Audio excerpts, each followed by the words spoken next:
Apa khabar semua? Dalam video ni anda akan tengok tentang kelebihan dan kekurangan bekerja dengan orang dan juga bekerja buka bisnes sendiri. Okey, jom kita tengok.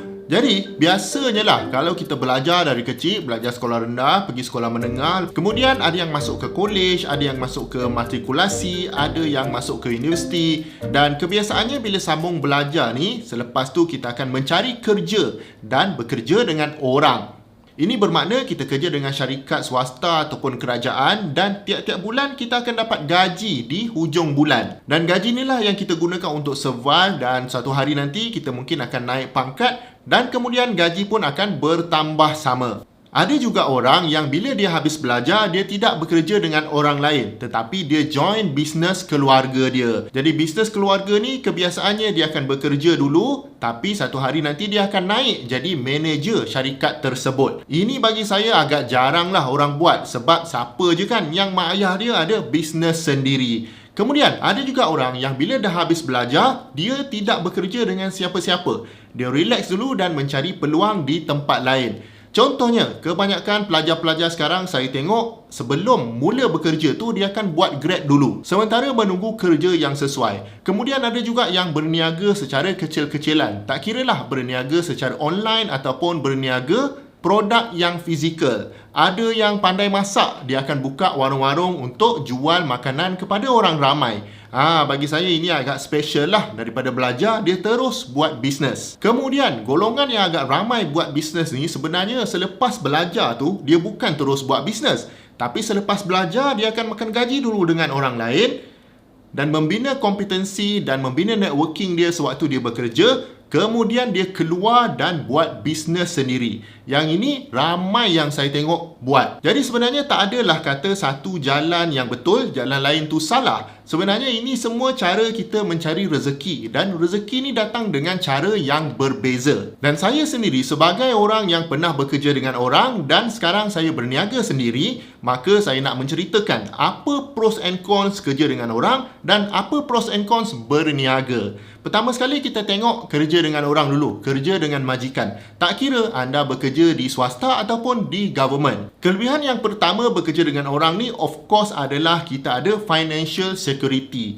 Maksudnya kerja teruk macam mana pun hujung bulan dapat gaji. Dan gaji itu sangat konsisten. Jadi kita boleh budget lah around kita punya gaji tu. Kalau gaji 8,000, bolehlah kita budget besar sikit. Kalau gaji 3,000, budget tu kecil sikit. Jadi kita adjust kereta kita ikut budget gaji tu. Rumah kita pun ikut budget gaji tersebut. Kemudian bila kita bekerja dengan syarikat, lagi-lagi syarikat yang besar dan yang ada nama, maka of course dia akan datang dengan benefit-benefit yang kadang-kadang kita tak nampak. Contohnya, kalau kita bekerja di government, kita akan dapat cuti. Ada yang setahun 25 hari cuti, ada yang setahun 30 hari cuti. Maksudnya, kita boleh cuti dan gaji masih dibayar kepada kita. Itu satu benefit lah. Kemudian, kalau kerja government, ada pencen lagi. Kalau kata kita sakit, masuk ke hospital, bil pula berpuluh ribu, government akan tanggung. Itu benefit kerja government. Kerja di swasta pun ada klinik dan hospital panel dia sendiri. Ini bergantung kepada company tempat anda bekerja. Kelebihan yang lain juga bila bekerja dengan orang ni adalah kita ada sense of belonging dekat situ. Maksudnya kita ada rakan sekerja kita jadi tak boring lah buat kerja dekat situ. Ini sebenarnya sangat penting sebab nanti anda akan tengok kenapa waktu saya explain pros and cons ada bisnes sendiri nanti. Seterusnya adalah pekerjaan kita ni kadang-kadang akan menghantar kita buat training.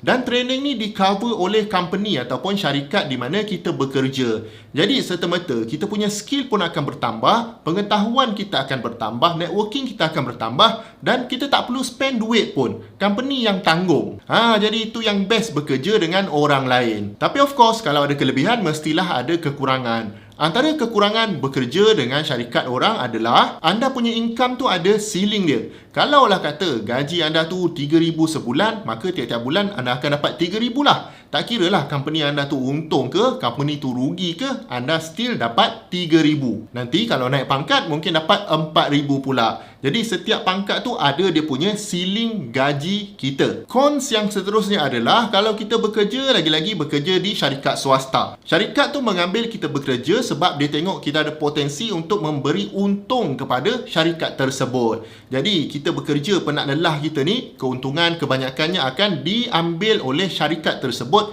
dan manager dia lah yang dapat untung berkali ganda. Kita akan kekal dengan gaji kita. Jadi seolah-olah macam kita bekerja ni untuk menguntungkan orang lain. Jadi itu cons yang kedua. Kalau kita fikir macam ni, memang akan rasa nak berhenti kerja kan? Tapi bila fikir balik, hujung bulan dapat gaji, tak jadi balik, berhenti kerja. Seterusnya adalah office politics. Kadang-kadang bos tak suka dekat kita. Kadang-kadang kita punya rakan sekerja dengki dekat kita. Kadang-kadang tengah berlomba nak naik pangkat, tiba-tiba lawan kita tu main tipu. Dia naik pangkat, dia jadi bos kita, dia bully kita pula.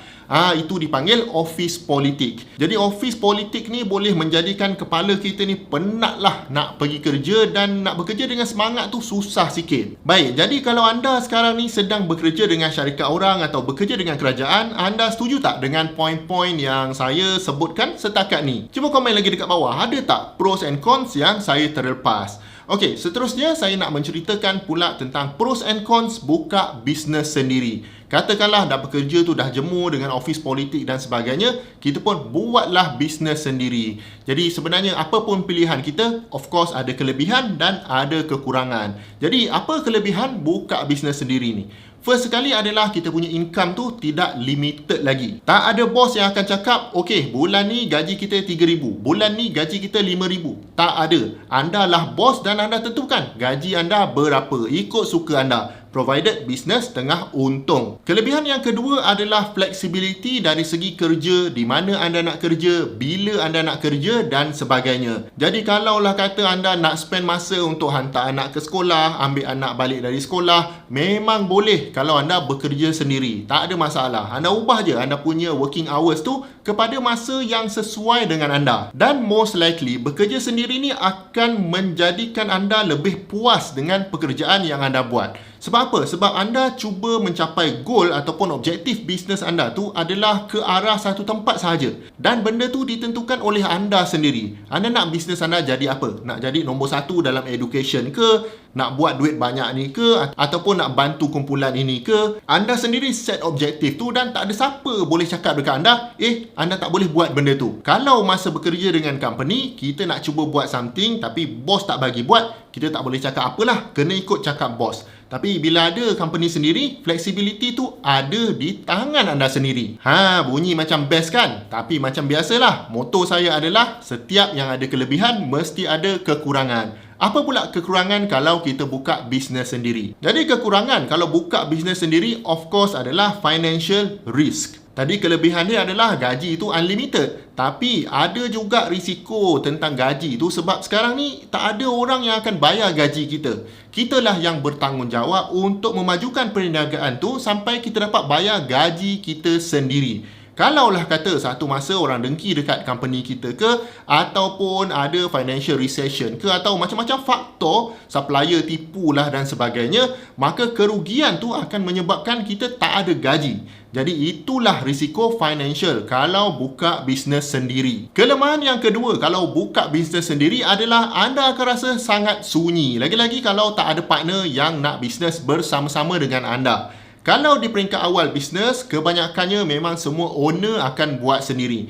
Produk pun dia yang develop, fulfillment pun dia yang buat. Kalau nak kena print stiker ke apa, dia juga yang buat. Kemudian kalau nak buat teks, dia juga yang buat. Kalau customer marah-marah, dia juga yang kena handle. Jadi benda tu penat dan juga anda akan rasa kesunyian. Tak macam bekerja dengan company tadi. Ada juga kawan-kawan yang kita boleh sembang. Kalau bisnes ni memang akan sunyi. Kemudian kalaulah kata anda nak holiday, anda nak cuti, cuti anda tu tidaklah dibayar, melainkan anda sendiri yang bayar gaji anda sewaktu cuti. Tak ada orang nak cover. Dia seolah-olah macam kais pagi makan pagi, kais petang makan petang. Dan biasanya orang bisnes ni memang tahu perkara ni. Jadi sewaktu tengah lebat tu, dia menyimpan banyak-banyak untuk waktu-waktu susah nanti. Kemudian ada juga potensi yang anda akan penat. Sebab walaupun waktu kerja anda tu fleksibel, tapi disebabkan sangat banyak benda yang anda nak kena buat. Asalnya anda kerja pukul 8 sampai pukul 5 petang, sekarang anda dah kerja 24 jam. Selagi kerja tu tak siap, anda tak berhenti. Sebab kalau anda berhenti, nanti akan kacau pula financial performance. Nanti tak ada gaji pula. Dekat situlah datangnya keletihan dan memang memerlukan dedikasi yang sangat tinggi untuk run bisnes sendiri. Tapi disebabkan anda suka buat benda ni, anda dapat job satisfaction tu, maka anda tak kisah risiko-risiko ni dan manage dengan baik. Maknanya bekerja sendiri ni memang kalau kita tak manage betul-betul dan kita tak ada tool yang betul, memang boleh meletihkan dan akan lead kepada burnout. Sebab itulah kami di Akademi Hasbullah ada buat tool-tool untuk usahawan yang saya sendiri guna sebenarnya. Contohnya ada kursus untuk buat website sendiri. Daripada upah orang beribu-ribu buat website, baik buat website sendiri saja. Senang. Memang step by step ditunjukkan dalam kursus tersebut. Kemudian ada juga kursus AI untuk usahawan. Jadi macam mana nak cari idea, macam mana nak buat business plan, semua diterangkan dalam kursus tersebut. Ada juga kursus Canva Zero to Hero. Kursus ni kalaulah kata anda ada bisnes, nak buat marketing kan, nak buat poster, nak buat presentation, nak buat banner, memang anda kena ada kemahiran untuk design. Dan nak design paling mudah guna Canva lah. Tapi kalau guna Canva saja, tak belajar dengan professional graphic designer, tak pandai, tak cantik juga nanti design tersebut. Jadi saya panggil pula professional graphic designer untuk ajar anda kursus Canva Zero to Hero. Dan ada pelbagai lagi lah tools untuk usahawan. Memang saya akan recommend tools-tools ni kepada usahawan-usahawan setiap kali saya join program usahawan di seluruh Malaysia. Link untuk join kursus-kursus ni ada di bawah. Saya harap apapun pekerjaan yang anda buat, pastikan anda enjoy. Yang penting rezeki tu halal untuk kita dan keluarga kita. Jumpa lagi di video yang akan datang. Assalamualaikum.